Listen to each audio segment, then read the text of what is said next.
Linisin niyo buong paligid ng school natin, ha? Kayo ang gagawa ng cleanup assignments namin. Oh. Kahit may isang pirasong basura, wala kang makikita, ha? Klaro ba? Oh. Galing nung dalawang to, linis, oh.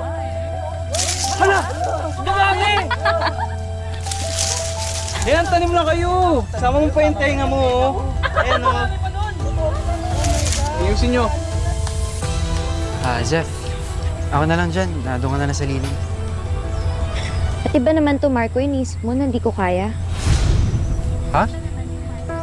Doon ka na lang tumulong kila JC o kaya kay Dylan. Opa! Ang init. Halika dito ka sa tabi ko. Bawal tumanggi. Ayan. Kapis ka dyan. Doon ka. Ay, opa! Ang tao to. Ako yung lalaki.